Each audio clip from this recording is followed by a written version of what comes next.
In this video, I'm going to show you how to hardwire a dash cam onto your Porsche in less than 10 minutes.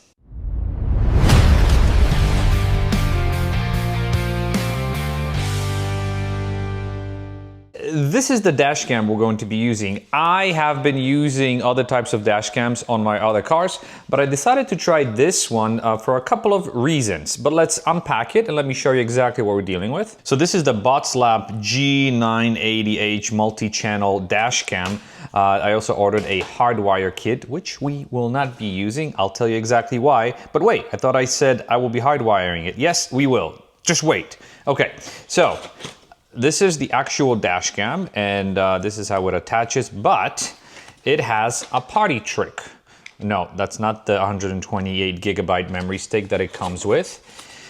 It is potentially what's in this box. Oh, what is this?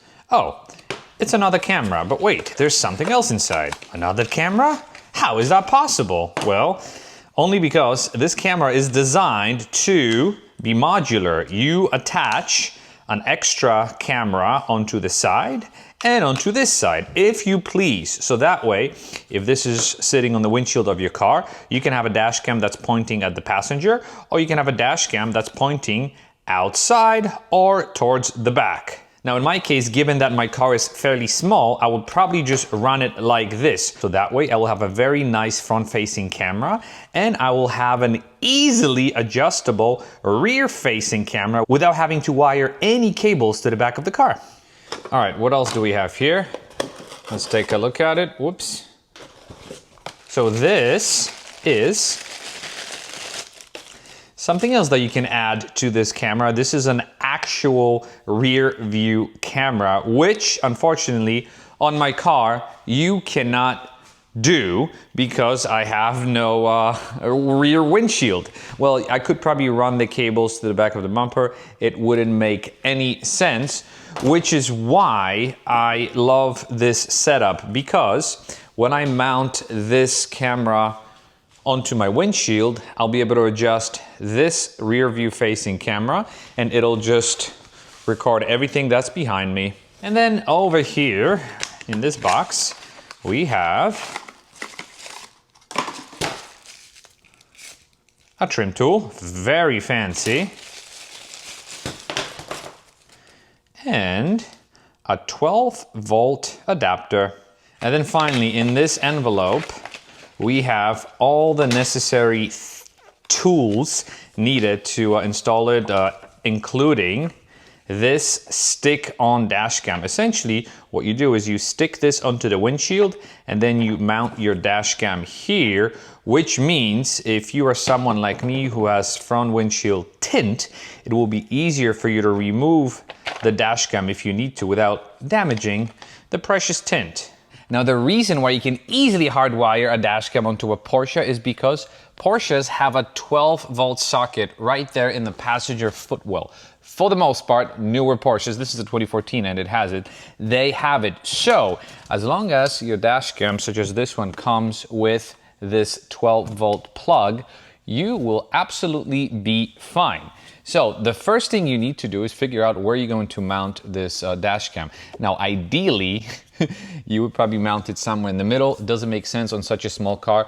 Also, with this particular camera, it is pretty wide. So I will remove one side and I will find a place somewhere here.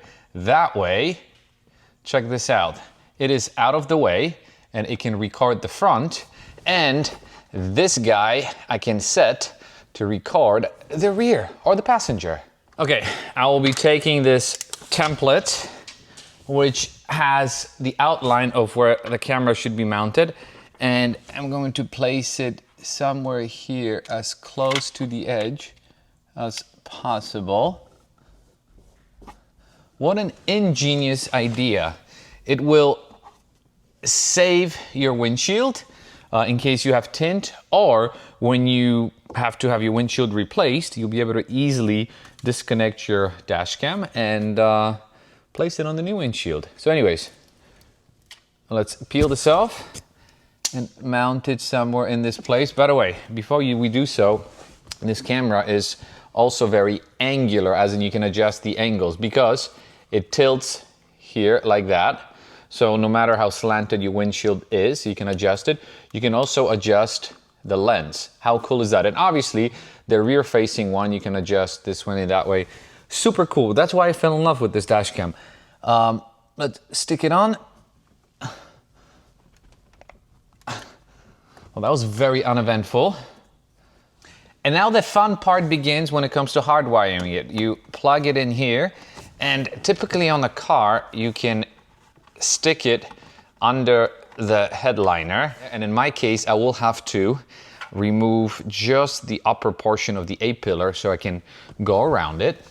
If you don't have a convertible, you can simply pry the A-pillar off and it will come off. I will just loosen it up a little bit. Run the wire under here. Clip everything back in place.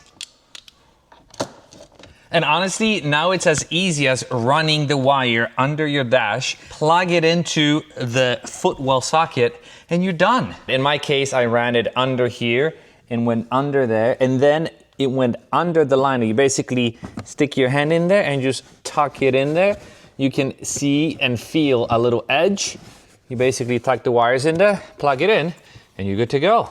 Let's get the camera ready by removing all the protective films. I can just do this. Oh yeah. Oh yeah, buddy. All right, plug it in. Go through the setup. GPS synchronized, why not? By the way, this is useful. Switch screen, double click. Full screen, swipe left. Control center, scroll down. Pretty handy. To ensure the Hardwire works properly, please format. Format. Very nice and easy to use.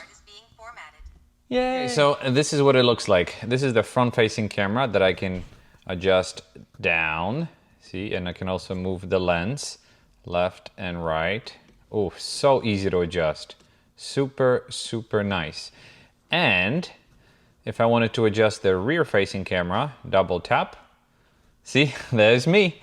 That's me. So you can face it out, or you can face it to the back. So yes, if it's a convertible, you can definitely see everything in the back. Look, I am the driver. You can see the driver. I'm in my driver's seat. You know where the camera is. And you can see me very, very well. You can also see the passenger, and you can exactly see what's behind me, which means this is a very ingenious way of mounting a camera, especially when you have a convertible, without having to run the wires to the back. So there you go. If you're not recording, it will take you 10 minutes or less to install the dash cam. And the results are actually pretty spectacular. This is what it looks like on the outside. There's a lot of glare here, so you can't really tell, but it fits very, very well. It's nice and sleek. It doesn't even stand out too much. But what I really like about this camera is the fact that, again, I didn't have to run the wires to the back, because on a convertible it is impossible. I also suspect that if you have a car like a sedan or an SUV, this is sort of like your extra rear view mirror that sees through the back window and can technically capture some of the rear shots. It's not going to capture all of them, but it's better than nothing if you're someone who's afraid of running the wires.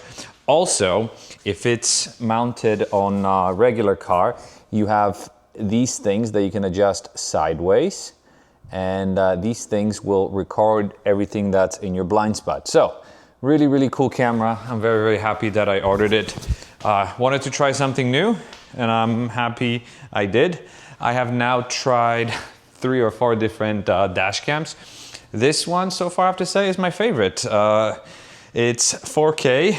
It's got all these ease of use features. There's an app that you can download and connect to your phone, which I will do. There are probably videos out there, so I'm not gonna bore you with that. But yeah, highly recommend it so far.